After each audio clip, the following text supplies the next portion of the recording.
Ji welcome student. This is BCOC 131। जो हमारी class है वो फिनेंशियल अकाउंटिंग की क्लास है और आज हमारी फर्स्ट क्लास है, तो हम देख सकते हैं इसमें हम BCOC 131 फिनेंशियल अकाउंटिंग। तो अब हम स्टार्ट करते हैं फिनेंशियल अकाउंटिंग को समझना। और इसके अंदर हम देखेंगे कि जो BOC 131 फिनेंशियल अकाउंटिंग क्लास के अंदर क्या क्या सिलेबस है आपका और क्या क्या इसमें पार्ट है, उसको हम देखेंगे। थियोरेटिकल फ्रेमवर्क है हमारा इसमें, nature and scope of accounting. आप इसमें देख पा रहे होंगे जो आपका यूनिट 1 है वो क्या है, nature and scope of accounting. पहले इसमें आप यूनिट में देखेंगे कि नेचर और स्कोप ऑफ अकाउंटिंग। जी, तो फिर सेकेंड यूनिट है आपकी अकाउंटिंग प्रोसेस एंड रूल्स। हम इसमें वन बाय वन डेली एक यूनिट हमारा टारगेट रहेगा, हम डेली इसमें 1 यूनिट को टारगेट अचीव करें। फिर हमारे 30 डेज जिस तरीके से हम एग्जाम से पहले हम इस तरह कोशिश करेंगे कि सारा आपका सिलेबस कंप्लीट हो। तो उसके लिए ये है कि हम पहले nature and scope of accounting जैसे यूनिट 1 है, इसको हम फर्स्ट डे में कंप्लीट करने की कोशिश करेंगे। फिर इस तरीके से डे बाय डे हम एक यूनिट को कंप्लीट करेंगे। जो थोड़े प्रैक्टिकल हैं, जिसमें न्यूमेरिकल क्वेश्चन ज्यादा होंगे या कोई का चैप्टर होंगे जिसमें थोड़े से क्वेश्चन ज्यादा होंगे, उसमें थोड़ा सा टाइम लगेगा। अदरवाइज आपके सारे जो यूनिट है वो वन बाय वन एक एक दिन में कंप्लीट होते चले जाएंगे। ठीक है, तो आज हम जैसे स्टार्ट करने वाले हैं unit 1 and scope of accounting, ये हम इसमें करने वाले हैं। आप देख सकते हैं इसमें कौन कौन सा सिलेबस है। ये आपका ब्लॉक 1 है। ऐसे आपके पास 4 ब्लॉक है अकाउंट्स में, तो ये आपके पास ब्लॉक 1 है जिसके अंदर थियोरेटिकल फ्रेमवर्क है सारा। प्रैक्टिकल इसमें नहीं है कुछ भी, इसमें सारा थियोरेटिकल है। Nature and scope of accounting, accounting process and rules, accounting principles और अकाउंटिंग स्टैंडर्ड्स। ये 4 जो चैप्टर हैं, 4 यूनिट जो है वो आपके ब्लॉक 1 में है और ये सारा थियोरेटिकल है। ठीक है जी। फिर हम देखते हैं यहाँ पे account nature and scope of accounting.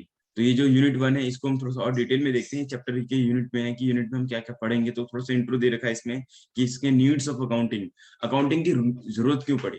आप में से भी कोई स्टूडेंट बता सकते हैं कि अकाउंटिंग की ऐसी रिक्वायरमेंट क्यों पड़ी। जैसे कोई बता सकता है आप में से कि अकाउंट की रिक्वायरमेंट क्यों पड़ी।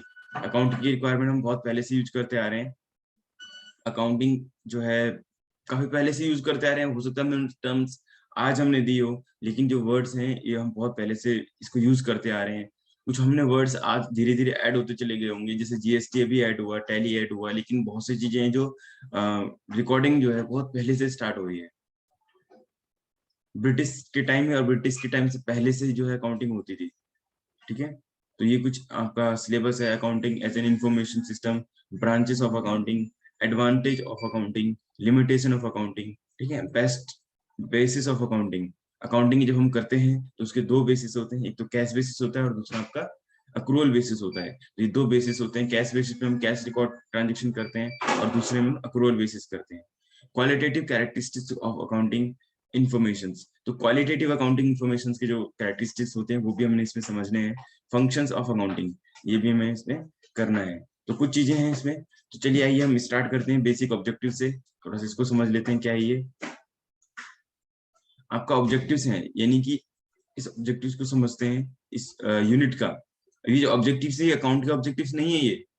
ये यूनिट 1 जो आपका सब्जेक्ट है इसके ऑब्जेक्टिव्स हैं ये। क्लियर आपको? ये यूनिट पढ़ने के बाद आपने देखा होगा जितने हम सब्जेक्ट पढ़ाते हैं आपकी बुक्स में से, तो हर यूनिट में से आपको कुछ ऐसा ऑब्जेक्टिव दे रखा होता है कि इस यूनिट को पढ़ने के बाद आप क्या क्या सीख जाएंगे। Explain the need of accounting, जैसे हमने स्टार्टिंग में पढ़ा था कि अकाउंटिंग की रिक्वायरमेंट क्यों है। Identify the objectives of accounting. अब ये जो इंपॉर्टेंट है आपके लिए ये चैप्टर, ये जो ओवरऑल ऑब्जेक्टिव है ये इंपॉर्टेंट नहीं है, बट ये जो अभी मैंने हाईलाइट किया, identify the objectives of accounting. Accounting जब हम करते हैं तो उनकी क्या क्या ऑब्जेक्टिव्स होते हैं वो हमारे लिए इंपॉर्टेंट है।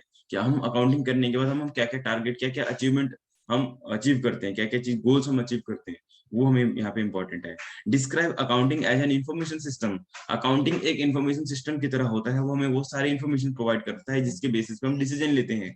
फ्यूचर या प्रेजेंट डिसीजन किस पे बेसिस से लेते हैं, अकाउंटिंग की इंफॉर्मेशन के बेसिस पे हम डिसीजन लेते हैं। सबसे इजीएस्ट एग्जांपल देता हूँ, किसी कंपनी के अंदर इन्वेस्ट करना है या नहीं करना है, ये हमें कहाँ से पता लगता है? उस कंपनी के प्रॉफिट एंड लॉस देख के हमें पता लगता है कि उस कंपनी के अंदर हमें इन्वेस्ट करना है या नहीं करना है। तो वो प्रॉफिट एंड लॉस कहाँ से हुआ, वो अकाउंटिंग इन्फॉर्मेशन से हमें पता लगा। Describe accounting and information system हो गया। Outline the scope and bases of accounting. देखिए यहाँ पे हम आउटलाइन करेंगे, मतलब इसको थोड़ा सा एलिब्रेट करेंगे, एक्सप्लेन करने की कोशिश करेंगे स्कोप क्या होता है अकाउंटिंग का, और अकाउंटिंग के बेसिस कौन से होते हैं। जैसे अभी मैं आपको डिस्कस करना था कि कैश बेसिस और अक्रूवल बेसिस क्या है, दो डिफरेंट टाइप की अकाउंटिंग क्या है हमारे, दो डिफरेंट टाइप ऑफ अकाउंटिंग वो है, उसको हम करेंगे। ठीक है, अकाउंटिंग बेसिस है उसको हम यहाँ पे करेंगे। उसके बाद था distinguish between book keeping, book keeping को समझेंगे, और अकाउंटिंग एंड अकाउंटेंसी। ठीक है, इस इनको भी हम डिस्टिंग्विश कर सकेंगे। डिस्टिंग्विश का मतलब क्या होता है, डिफ्रेंशिएट करना, क्योंकि हर इसमें आप देख पाएंगे कि थोड़ा थोड़ा थोड़ा यहाँ पे डिफरेंस है। जैसे बुक कीपिंग क्या होती है, एक बुक्स बनाते हैं, अकाउंटिंग क्या होती है और अकाउंटेंसी क्या होती है, ओवरऑल जो स्टडी करते हैं, डिसीजन लेते हैं, कैश रेशो, ये सारी चीज अकाउंटेंसी में आती है। और अकाउंटिंग क्या होती है, जनरल लेजर पोस्टिंग को बोलते हैं हम अकाउंटिंग। ठीक है, तो देखिए यहाँ पे बुक कीपिंग, अकाउंटिंग और accountancy, these are the three words, three different word, and they have are all three have a different meaning. ठीक है, यहाँ पे हम देखेंगे कि आइडेंटिफाई करेंगे parties interested in accounting information. क्या हम बता सकते हैं कौन लोग हैं जो अकाउंटिंग इन्फॉर्मेशन को चाहते हैं। ठीक है, यानी किसी बिजनेस के बारे में या किसी फैक्ट्री के बारे में, किसी मैन्युफैक्चरिंग कंपनी है, उसकी अकाउंटिंग इन्फॉर्मेशन किसको चाहिए, क्या हम बता सकते हैं। ये सारी चीज हम करने वाले हैं। अब ये यहाँ पे क्वेश्चन आया, पार्टीज, कौन कौन से पार्टीज है जिनको अकाउंटिंग इन्फॉर्मेशन चाहिए। अगर एग्जांपल की बात करूं मैं, अगर ग्रेव अप स्किल्स है, ठीक है,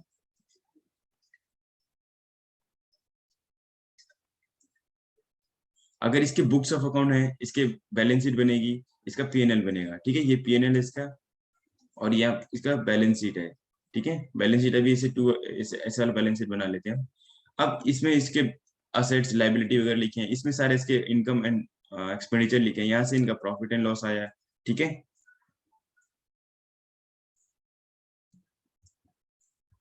तो क्या होगा, अब आप बता सकते हैं इसमें जी। तो ये जो ग्रेव अप स्किल्स है, इसका पीएनएल किसको रिक्वायरमेंट है, ग्रेव अप स्किल्स के जो सप्लायर्स होंगे उनके लिए रिक्वायरमेंट है। किसके लिए, इसके जो सप्लायर्स होंगे, इसके जो इम्प्लॉइज होंगे, इसके जो मैनेजमेंट होगा, इसके जो स्टेक होल्डर्स होंगे, शेयर होल्डर्स होंगे, या फिर जिस कंपनियों से डील करता होगा, जॉइंट कंपनी या होल्डिंग सब होल्डिंग कंपनी, या फिर गवर्नमेंट डिपार्टमेंट एजेंसीज, ये सारे लोग, या फिर बैंक के पास, जिनके पास हम लोन लेने जाएंगे, तो वो सारे लोग होंगे। जो भी मैंने जब भी जितने डिटेल नाम बताए आपको, ये सारे लोग वो हैं जो ग्रेव अप स्किल्स की कंपनी के बारे में जानना चाहते हैं, इसकी अकाउंटिंग के बारे में जानना चाहते हैं, इसकी बुक्स ऑफ एंट्री, इसकी बैलेंस शीट देखना चाहते हैं कि ये रिलायबल है या नहीं है। बैंक देखना चाहता है कि हम इसके बेस पे लोन दें या ना दें। गवर्नमेंट देखना चाहते हैं ये सही से टैक्सेस वगैरह कंप्लायंस कंप्लीट कर रहे हैं नहीं कर रहे हैं। सप्लाईज देखना चाह रहे हैं कि जो हमारा कस्टमर है ये ठीक ठाक पोजीशन में है, हम इसको सप्लाई कर रहे हैं। एम्प्लॉयज देखना चाहते हैं कि हम अपनी कंपनी में काम कर रहे हो, ठीक है ना, हमारी सैलरी पे कर पाएगी। मैनेजमेंट देख पा रहेगा कि हमारी ऑर्गेनाइजेशन सही ग्रोथ कर रही है, सही डायरेक्शन ले रही है नहीं ले रही।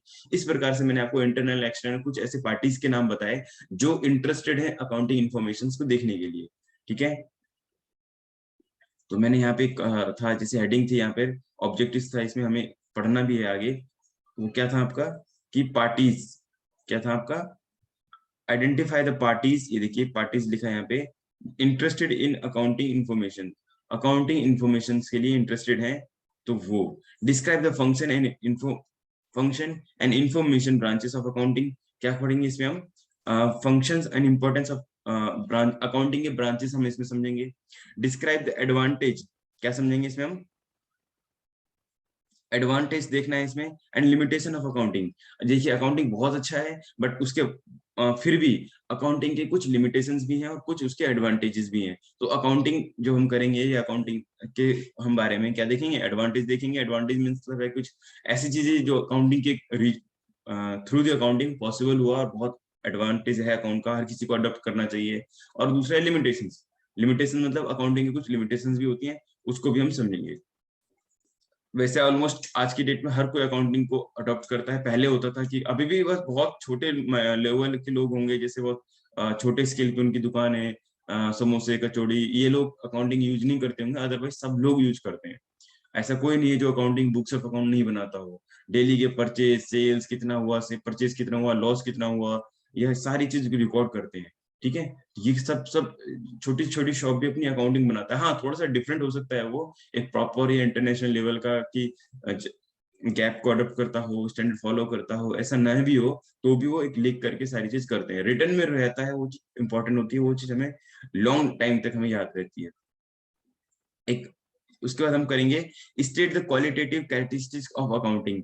क्वालिटेटिव कैरेक्टरिस्टिक्स ऑफ अकाउंटिंग, तो क्वालिटेटिव कौन कौन से ऐसे अकाउंटिंग कैरेक्टरिस्टिक्स हैं उसको हम इसमें समझेंगे। ठीक है जी, आइए यूनिट 1 को हम स्टार्ट करते हैं। चलिए आइए हम स्टार्ट करते हैं यूनिट 1। तो इसमें हम यूनिट 1 में देखते हैं कि we shall discuss the function branches. देखिए हमने क्या क्या पढ़ना है, मैं अंडरलाइन करके बताता हूँ। फंक्शंस पढ़ने हैं अकाउंटिंग के, ब्रांचेस पढ़ने हैं, एडवांटेज पढ़ने हैं, लिमिटेशंस पढ़ने हैं, and the basis of accounting. In this unit we also intend to elaborate the need for accounting. हमें अकाउंटिंग की नीड भी जानकारी करनी है, and the discuss the nature and scope of accounting. अगर आप इसमें देख पा रहे हैं तो जी, आई होप कि आपको ये सारी चीज क्लियरली विजिबल हो रही है। ठीक है, अगर कोई दिक्कत हो तो आप मेरे से पूछ सकते हैं हैंड रेज करके। ये रीडेबल इसमें पोजीशन में है ना जी। चलिए आइए, नीड फॉर अकाउंटिंग के बारे में कुछ इन्होंने थ्योरी दे रखी है, उसको समझ लेते हैं क्यों अकाउंटिंग की रिक्वायरमेंट हुई। अगर अकाउंट नहीं होता तो फिर लोग अपने माइंड में सारी कैलकुलेशन करते थे और थोड़ा थोड़ा रफली लिख करके करते थे। उसके बाद रफली लिखने के बाद उसको थोड़ा सा फॉर्मली लिखने लगे, थोड़ा फेयर तरीके से, और फिर धीरे धीरे किस तरीके से अकाउंटिंग का एवोल्यूशन हुआ वो हम समझेंगे। पहले तो हम देखेंगे नीड फॉर अकाउंटिंग कैसे हुआ। Let elaborate the need for accounting. Suppose you are given 10 rupees to purchase vegetables, ask to account for the amount, है ना। आपने 10 रुपए किसको दिए, अकाउंटिंग को दिए, इस अमाउंट को अकाउंट करना है। You have purchase the vegetable 1 kg, ठीक है। पोटैटो टोमेटोज 4 रुपए का, है ना। आपने 1 kg टमाटो 4 रुपए का परचेज किया, और 1 kg पोटैटो 3 रुपए का परचेज किया, 1 kg ब्रिंजल 2 रुपए का परचेज किया, ठीक है। The total amount spend 9 and the balance amount with you is rupees 1। दस you have rendered the account for rupees 10। तो आपने 10 रुपए के अकाउंट को आपने पूरी तरीके से बताया कि कितने रुपए में मेरे से टोमेटो लेके आइए, ठीक है। टोमेटो लेके आए, पोटैटो लेके आए, और फिर ब्रिंजल लेके आए, ठीक है। आप इसमें देख पा रहे हैं टोमेटो 4 रुपए, फिर ये ब्रिंजल 3 रुपए, और ये 1 रुपए, तो टोटल 8 रुपए का, 2 रुपए का, ठीक है, ब्रिंजल। तो ये टोटल 9 रुपए खर्च हुए, और इनके पास बैलेंस जो है वो कितना बचा, 1 रुपए बचा। तो टोटल कितना आया इसका, 10 रुपीज। ये एक तरीके की अकाउंटिंग है, ठीक है। यहाँ तक समझ पा रहे हैं इसको। Suppose you are given 2000। अब अगर हम 2000 रुपए की बात करते हैं, तो manage the home for a month. अगर आप अभी तो आपने 10 रुपए का मैनेज बहुत इजीली कर लिया कि इतने का पोटैटो, इतने का टमाटो, इतने का ब्रिंजल, और बैलेंस ये है हाथ में। अब हम 2000 रुपए की बात करते हैं कि 2000 रुपए घर के खर्चे के लिए, for money at the end of the month. You have will be purchasing groceries. आपने क्या खरीद, ग्रोसरीज खरीदी, मिल्क खरीदा, वेजिटेबल्स खरीदे, है ना। पेइंग इलेक्ट्रिसिटी बिल खरीदी, स्कूल कॉलेज की फीस दिए। You have will be spend most almost every day. और आप डेली कुछ ना कुछ खर्च कर रहे हैं, ठीक है।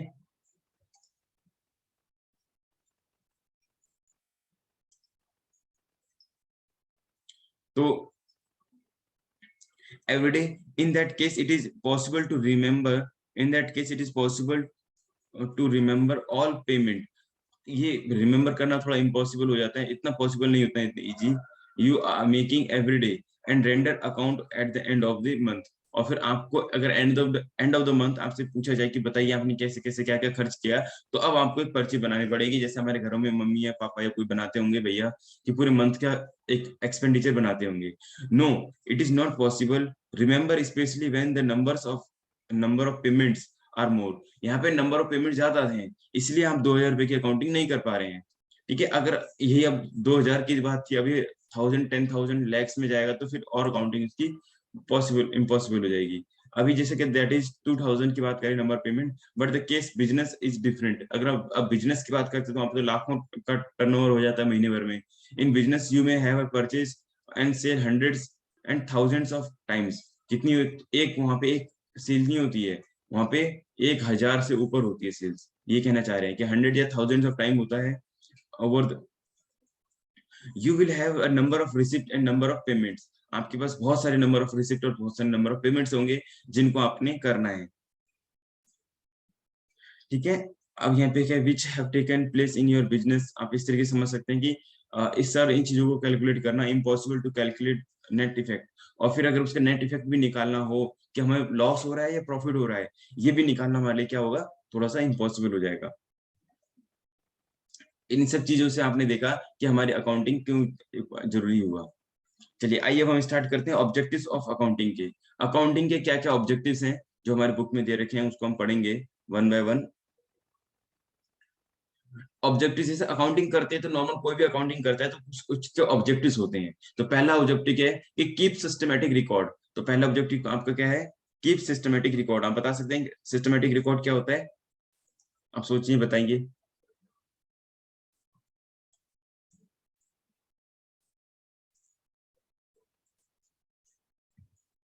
जी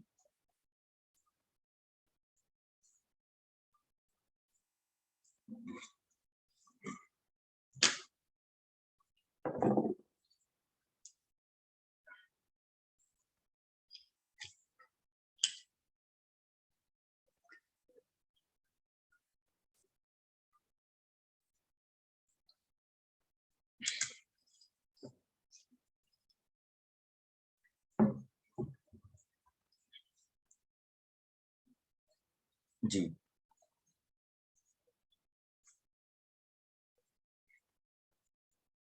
ऑब्जेक्टिव्स ऑफ अकाउंटिंग पहला है आपका रिकॉर्ड को मेंटेन करना।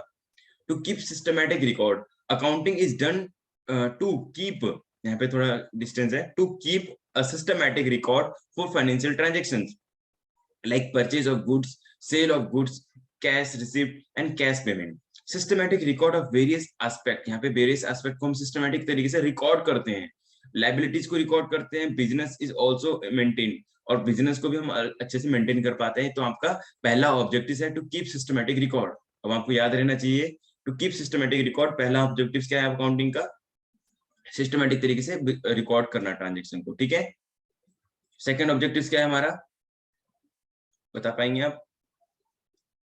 टू असरटेन, क्या है सेकंड ऑब्जेक्टिव आपका, to ascertain net effect of the business operations. पहला था सिस्टमैटिक रिकॉर्ड करना, और सेकंड क्या है, टू असरटेन, असरटेन करना मतलब प्राप्त करना जानकारी, नेट इफेक्ट, नेट इफेक्ट के बारे में बिजनेस ऑपरेशन।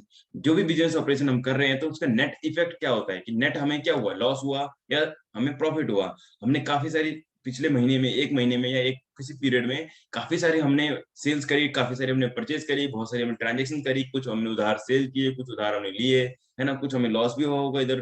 तो छोटी मोटी चीज नुकसान हुए होंगे, डेप्रिसिएट हुआ होगा, खर्चे हुए होंगे, तो सारा कुल मिला करके आखिर में एट द एंड कंक्लूजन क्या निकला, तो वो लॉस निकला या प्रॉफिट निकला, वो चीज हमें प्राप्त करने के लिए अकाउंटिंग करनी होती है। तो अकाउंटिंग का सेकंड ऑब्जेक्टिव क्या हो गया आपका, to ascertain the net effect of business operation. जो बिजनेस ऑपरेशन हम कर रहे हैं उसका नेट इफेक्ट क्या है, तो सेकंड ऑब्जेक्टिव हो गया आपका कि नेट इफेक्ट निकालना। पहला था सिस्टमेटिक तरीके से रिकॉर्ड करना, एंड सेकंड है आपको नेट इफेक्ट निकालना, प्रॉफिट और लॉस ऑफ बिजनेस, बिजनेस का प्रॉफिट एंड लॉस निकालना, ये आपका सेकंड ऑब्जेक्टिव है। वी नो, अब यहाँ पे स्पेस नहीं है, we know that the primary objective of the business is to make the profit. किसी भी बिजनेस का प्राइमरी ऑब्जेक्टिव क्या हो सकता है, प्रॉफिट अर्न करना होगा। ऑर्गेनाइजेशन की बात करेंगे तो ऑर्गेनाइजेशन वाइज अलग होगा। देखो अकाउंटिंग यहाँ पे मैं थोड़ा सा क्लियर करूंगा, आगे जब हम चलेंगे वहां पे हम क्लियर कर लेंगे। अकाउंटिंग सिर्फ बिजनेस में यूज नहीं होती है, स्कूल्स, चैरिटी ऑर्गेनाइजेशन जो होती हैं, हॉस्पिटल्स या बाकी ऑर्गेनाइजेशन भी अकाउंटिंग का अच्छे से इस्तेमाल करते हैं, अकाउंटिंग यूज करते हैं। फॉर एग्जाम्पल कोई पुलिस डिपार्टमेंट है या कोई और दूसरी डिपार्टमेंट है, कोई एनजीओ है, कि वो अपनी बुक्स ऑफ रिकॉर्ड नहीं बनाते, क्या वो अपने खर्चे बैलेंस नहीं लिखते, तो वो भी करते हैं। बट डिफरेंस क्या होता है वहां पे, वो नॉन फॉर प्रॉफिट ऑर्गेनाइजेशन है सारे, और ये हमारा प्रॉफिट ऑर्गेनाइजेशन है बिजनेस। अभी हम इन्होंने ये बोला कि कोई भी business profit organisation profit earn करता है, क्या करता है, तो कोई भी बिजनेस का ऑब्जेक्टिव क्या होता है, प्रॉफिट अर्न करना या नेट प्रॉफिट निकालना। तो अकाउंटिंग का एक ऑब्जेक्टिव है कि वो नेट प्रॉफिट निकाल के देगा। बाकियों में क्या करेगा, बाकी में हो सकता है सोशल वेलफेयर के लिए यूज होता होगा या अदर पर्पज के लिए यूज होता होगा। Business is very much interested in knowing the same. तो ये बिजनेसमैन कोई भी होता है, कोई भी बिजनेसमैन होता है, वो इस बारे में जानना चाहता है कि मेरा बिजनेस में कितना प्रॉफिट हुआ। अब proper record income and expenditure, इसमें आप देख सकते हैं, मेरी वॉइस नहीं क्लियर आ रही है तो आप बता सकते हैं मेरे को, क्योंकि यहाँ पे मैसेज हुआ योर कनेक्शन इज अनस्टेबल। जी, तो यहाँ पे हमने देखा कि proper record of income and expenses, अगर आप अच्छे से अपनी प्रॉपर इनकम को रिकॉर्ड करोगे और एक्सपेंस को भी रिकॉर्ड करोगे तो आप इजीली अपना फैसिलिटेट करोगे preparation of profit and loss account. तो आप इजीली अपना प्रिपरेशन कर पाएंगे प्रॉफिट एंड लॉस अकाउंट का, जिसको हम इनकम स्टेटमेंट बोलते हैं, और उससे आपकी इनकम पता लग जाएगी। तो profit and loss account reveals the profit earn और loss incurred by the business firm during a particular period. किसी पर्टिकुलर पीरियड के अंदर आपने कितना प्रॉफिट अर्न किया है, कितना लॉस अर्न किया, वो आपको इसमें मालूम हो जाएगा। ठीक है जी। सेकंड ऑब्जेक्टिव हो चुके हैं कंप्लीट। पहला था आपका टू सिस्टमेटिक रिकॉर्ड, सेकंड था आपका to ascertain the net effect of business operations, है ना, आइदर प्रॉफिट और लॉस जो भी होगा, नेट इफेक्ट जो हमें उसके बारे में ऑब्टेन करना, ऑब्टेन देन। ठीक है, सेकंड ऑब्जेक्टिव हो गया। अब हम करें थर्ड। थर्ड ऑब्जेक्टिव क्या है हमारा? To ascertain the financial position of business. क्या करने हैं यहाँ पर हमें? टू असर्टेन फाइनेंशियल पोजीशन हमें पता करनी है, एक बिजनेसमैन की फाइनेंशियल पोजीशन क्या है। वो इंसॉल्वेंट तो नहीं हो गया, उसके डेट तो कितने हैं, उसके ऊपर लाइबिलिटी कितनी है, असेट्स ओवर द लाइबिलिटी कितनी है। ठीक है, उसके फिर जो हम रेशोज निकालते थे, रेशो एनालिसिस करते थे, वो हम देखेंगे यहाँ पर कि क्या पोजीशन है किसी बिजनेस की, वो आगे कंटिन्यू करेगा या डिसकंटिन्यू करेगा, ये भी हमें देखना है। डिसकंटिन्यू बिजनेस, ये भी एक हमारा अकाउंटिंग स्टैंडर्ड भी है। फिर हम ये सारी चीज में देखते हैं। तो हमारा थर्ड ऑब्जेक्टिव क्या दिखाया है कि ascertain the financial position of business. तो फाइनेंशियल पोजीशन किससे पता लगती है हमारी? वो बैलेंस शीट से पता लगती है। तो बैलेंस शीट हमारा बताता है किसी भी बिजनेस का फाइनेंशियल पोजीशन क्या है, उसके अंदर कितने असेट्स हैं, कितनी बिल्डिंग है, लैंड, बिल्डिंग, फर्नीचर, सारी चीजें। और लाइबिलिटी भी हम सारी कहाँ पता लगती है? बैलेंस शीट में। और भी चीजें हमें इसमें बैलेंस शीट से पता लगती है। The businessman is not only the interested in knowing the aspect operation results. वो जो बिजनेसमैन होता है कोई भी, तो वो ऐसा नहीं कि सिर्फ बिजनेस ऑपरेशन ही देखेगा, वो ये भी देखेगा कि मेरे बिजनेस में क्या हो रहा है और मेरी बैलेंस शीट क्या कह रही है अभी। But also interested in knowing the financial position, वो फाइनेंशियल पोजीशन भी जानना चाहता है, that is where it stand, वो कहाँ स्टैंड करता है। In other words, he want to know when the business owes to others and what is he owns. यानी कि बिजनेस के अंदर शेयर होते हैं, आपको पता होगा, तो शेयर के अंदर कितना होता है शेयर, अगर हम शेयर होल्डर्स को दे देते हैं बाहर के, या फिर डिबेंचर को देते हैं, या फिर हम प्रेफरेंस शेयर कैपिटल होता है, प्रेफरेंस इक्विटी जिसको हम बोलते हैं, preference share capital, equity share capital, debt, है ना। और हम कुछ और भी इंस्ट्रूमेंट निकालते हैं डिवेंचर के साथ साथ, और भी जैसे बैंक लोन हो गया, हमने बैंक का लोन हो सकता है हमारे पास। तो ये सारे क्या है, बैलेंस शीट में दिखाएगा कि इतना ये बाहर का पोर्शन है। और जो कैपिटल शेयर कैपिटल की तरह होते हैं, शेयर होल्डर्स की जो शेयर कैपिटल है, वो उस कंपनी के शेयर होल्डर्स का होता है। तो उसमें हम देख सकते हैं कि कितना शेयर होल्डर्स है, कितना प्रेफरेंस शेयर कैपिटल है ना, कितना डिवेंचर है, और कितना बैंक का लोन है। ठीक है, तो इससे हमें पता चलेगा कि हमारा उसमें बिजनेस में कितना पार्टिसिपेशन है। तो ये हमारी कहाँ से पता चलेगी? ये हमें बिजनेस के बैलेंस से शीट से पता लग जाएगी। तो बैलेंस शीट देख के हम बता सकते हैं कितना डिवेंचर है, कितना चीज क्या है। तो हमें इससे पता लगेगा कि वो कितना ऑन करता है, earn and what happened to his capital, और उसके कैपिटल के साथ क्या हो रहा है, ये भी हमें बैलेंस शीट देख के पता चल पाएगा। अ systematic record of various aspect assets, एक सिस्टमैटिक रिकॉर्ड देख पाएंगे हम असेट्स का। असेट्स क्या होते हैं हमारे? लाइबिलिटी एंड असेट्स होते हैं, आपने देखा होगा बिजनेस के अंदर। तो यहाँ पे हम लाइबिलिटी एंड असेट्स लिखते हैं, असेट्स, असेट्स एंड लाइबिलिटी। तो लाइबिलिटी क्या होती है? जो भी बिजनेस ऑन करता है बाहर से, उसको हम बोलते हैं लाइबिलिटी। और असेट्स, बिजनेस के अंदर जितनी भी इक्विटी होती है, सॉरी, बिजनेस के अंदर जितनी प्रॉपर्टी होती है ना, क्या वो करंट एसेट्स हो या फिर वो नॉन करंट एसेट्स हो, तो सारी उसको हम असेट्स बोलते हैं। Land and building, furniture, cash, debtors, ये सारे क्या हैं? हमारे असेट्स हैं। प्रीपेड को हमने पहले से कुछ पे किया है, वो हमारे असेट्स हैं। ठीक है, उसको भी हम और अच्छे से समझेंगे, ये सारी चीज छोटी छोटी टर्म्स जो आ रही है यहाँ पर, उसको भी हम देखेंगे, अच्छे से समझ लेंगे, कोई इसमें ऐसा इशू नहीं है। ओके, तो आपने थर्ड ऑब्जेक्टिव ऑफ अकाउंटिंग पढ़ा। थर्ड ऑब्जेक्टिव क्या है आपका? To ascertain the financial position of the business. तो पहला क्या था? टू असर्टेन, टू क्या था? पहला पहला ऑब्जेक्टिव था to systematic record, to obtain systematic record. Systematic record करने के लिए हमें हम अकाउंटिंग का यूज करते हैं। सेकंड ऑब्जेक्टिव क्या था? To ascertain the financial operations, to net effect of operation. Second objective था हमारा कि नेट इफेक्ट ऑफ ऑपरेशंस हम देखेंगे कि ऑपरेशंस जो हम कर रहे हैं, बिजनेस ऑपरेशन, उसका नेट इफेक्ट क्या है। इसको ऑब्टेन करने के लिए, असरटेन करने के लिए हम अकाउंटिंग करते हैं। थर्ड ऑब्जेक्टिव क्या है आपका? Financial position of business, to ascertain financial position of business. ये करने के लिए, चेक करने के लिए हमें ये थर्ड ऑब्जेक्टिव था आपका, तो उसके लिए भी हम अकाउंटिंग करते हैं। फोर्थ ऑब्जेक्टिव क्या है? To provide the accounting information in interested parties. Interested parties को अकाउंटिंग इन्फॉर्मेशन प्रोवाइड करना भी अकाउंटिंग का एक ऑब्जेक्टिव है। अकाउंटिंग का फोर्थ ऑब्जेक्टिव क्या है आपका? जो भी इंटरेस्टेड पार्टीज होंगी उनको हम इन्फॉर्मेशन कैसे प्रोवाइड करेंगे? गवर्नमेंट है, टैक्सेस डिपार्टमेंट है, सप्लायर्स है, मैनेजमेंट है, शेयर होल्डर्स हैं, डिबेंचर होल्डर्स हैं, प्रेफरेंस है, इक्विटी शेयर होल्डर्स हैं, इन सबको अगर इन्फॉर्मेशन चाहिए चाहते हैं, हर कोई कंपनी के अंदर एम्प्लॉयज भी हैं, सीनियर मैनेजमेंट है, मैनेजमेंट भी चाहता है कि हम डिसीजन लें, परचेज मैनेजमेंट या फिर सेल डिपार्टमेंट, अलग अलग डिपार्टमेंट है, तो सबको इन्फॉर्मेशन चाहिए, है ना। सप्लायर्स होते हैं वो भी देखते हैं, वो भी अच्छे क्लाइंट को ही ज्यादा क्रेडिट सेल्स करते हैं, नहीं तो नहीं करते। तो जो उनकी पोजीशन होगी वो बैलेंस शीट देख के हम उनकी पोजीशन बता पाएंगे। तो इंटरेस्ट पार्टीज को हम इन्फॉर्मेशन कैसे देंगे? हवा में तो देंगे नहीं। तो अगर हमने अपने अकाउंट्स बनाए होंगे, अपने लेजर्स बनाए होंगे, अपनी profit and loss balance sheet बनाई होगी, तो भी हम उनको दिखा सकते हैं। देखो, गवर्नमेंट को दिखा सकते हैं, सप्लायर को दिखा सकते हैं, बैंक में अगर लोन लेने जाते हैं तो बैंक वालों को दिखा सकते हैं। तो ये सारे कौन लोग हैं? ये सारे वो लोग हैं जो हैं तो बाहर के लोग हैं, आउटसाइड द ऑर्गेनाइजेशन, बट ये सारे लोग हमारे बुक्स ऑफ अकाउंट देखना चाहते हैं, ठीक है। क्रेडिटर्स होते हैं, वो भी देखना चाहते हैं क्रेडिट देने से पहले। To provide accounting information to interested parties apart from the owners. Owners के अलावा, यानी ऑनर्स तो चाहते ही है बुक्स ऑफ अकाउंट देखना, लेकिन इसके अलावा बाकी लोग भी हैं जो किसी कंपनी के बुक्स ऑफ अकाउंट देखना चाहते हैं।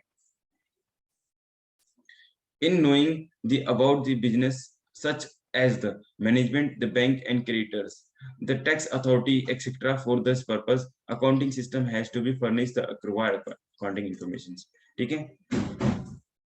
इसके बाद क्या है? Definition and scope of accounting. ये हम कल करेंगे, ठीक है। डेफिनेशंस वगैरह आपने यहाँ पे कल करना है इसको, ठीक है, इसको हम कल करेंगे। अकाउंटिंग की डेफिनेशंस को एंड स्कोप ऑफ अकाउंटिंग की क्लास कल होगी। कल सुबह मॉर्निंग में 6:30 पर हम ये अकाउंट की क्लास करेंगे, ठीक है।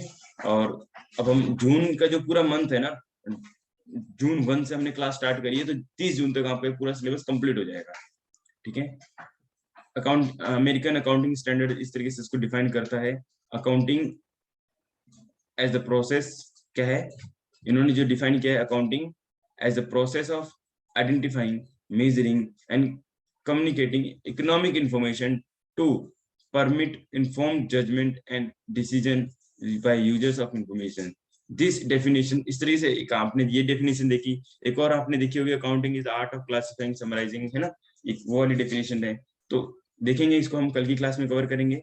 Thank you everyone for joining this class, and अभी की क्लास को हम यहाँ पे एंड करते हैं। इसके अलावा जो भी आपको डाउट है वो आप कमेंट में बता सकते हैं, ठीक है।